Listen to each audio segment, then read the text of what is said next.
Taming of the Shrew is one of Shakespeare's first plays, a comedy written and performed sometime between 1590 and 1592. However, it looks forward to Shakespeare's mature comedies in several ways. The ploy of mistaken identity, the theme of appearance versus reality, dream versus waking, the juxtaposed plots. Taming actually intertwines 3 plots, counting the induction. A fierce battle of the sexes, and contrasting qualities of love and lovers, wherein we have resistant or substantial love, shown by Petruchio and Kate, and compliant or superficial love, shown through Lucentio and Bianca. Taming was based on Gascoigne's Supposes, which in turn was based on Ariosto's I Suppositi. This plot has been so popular that not only has Shakespeare used it in his play, The Taming of the Shrew, but it has been picked up time and time again in other adaptations. For example, one can find a modernized version of Taming in the film 10 Things I Hate About You, starring Heath Ledger and Julia Stiles. The Christopher Sly plot in the play's induction can be seen as a modernized script in the film Trading Places, starring Dan Aykroyd and Eddie Murphy. The predominant theme of the play is that of posing as someone else, hence the original title, Supposes. Most male characters are supposed to be someone else. Hortensio is supposed to be Litio. Lucentio is supposed to be Cambio. Tranio is supposed to be Lucentio. The pendant is supposed to be Vincenzio, and Petruchio is supposed to be an affable and merry suitor, or, if he really is one, then he is pretending to be an antic ruffian. You decide. Taming is a play about appearances, about posing as someone else. Both language and disguise are used to deceive others into changing their behavior. And when they do change, we cannot tell if it is really happening or just an act. Are they posing as well? In fact, it can be argued that Kate, too, has been posing as someone she isn't, or that she learns to pose as someone she isn't by the end of the play. Either Kate is posing as a defensive shrew until she finds one deserving of her affection and obedience by the end of the play, or she really is a shrew and is merely posing as an obedient, compliant wife at the end. The play seems to assert that we are all actors in life, fooling and being fooled. Even in the induction, Christopher Sly is tricked into believing and acting as if he were someone else. The tricks and disguises of the play both serve the plot and raise questions about the nature of artifice in social hierarchy. If, with a good wash and change of clothes, a drunken tinker can seem a lord, then what is nobility?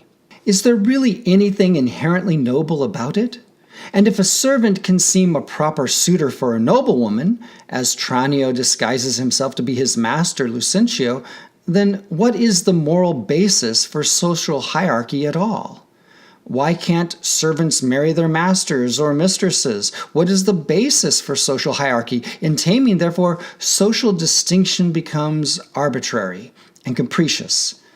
This was a very radical idea for Shakespeare's time. Another theme or issue that is inescapably evident is that of patriarchy.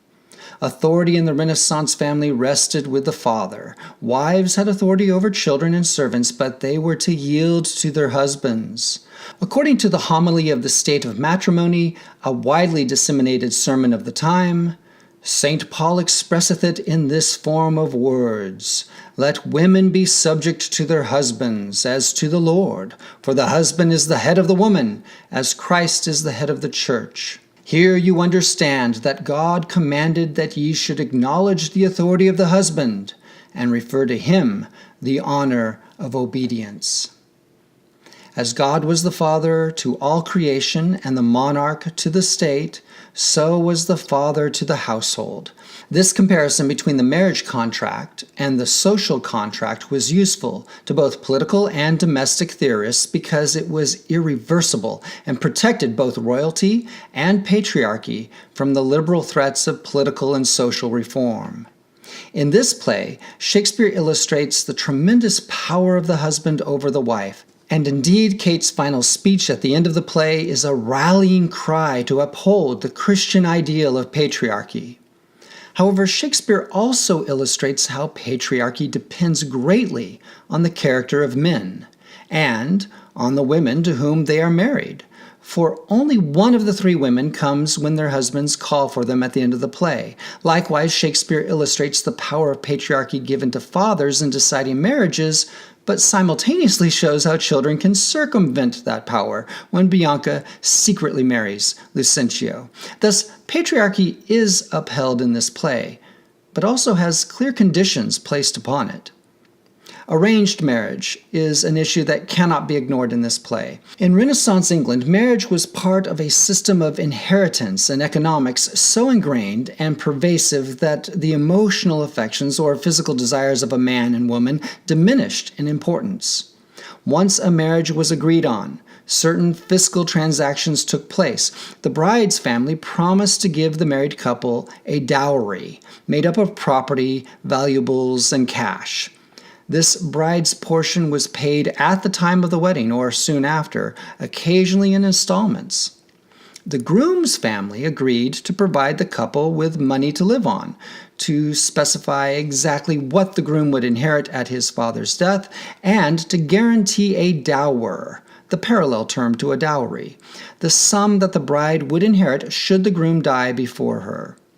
Parents of a son sought the daughter of a prominent or wealthy family whose dowry would be worthy of the inheritance of their son. If his parents were dead, he presented himself to the family, as Petruchio does in The Taming of the Shrew. Indeed, consciousness of these economic and social customs makes Shakespearean suitors, such as Petruchio, look less like fortune hunters and more like prudent conservators of their family's legacy. Social hierarchy, patriarchy, and marriage customs are all reconsidered in this play about play. The Taming of the Shrew is a lively comedy that examines the power of acting a part until one becomes the part, or acting a part until one wins another's heart. Thereafter, the acting may end, or maybe not. It's hard to tell in a play where everyone is posing as someone else.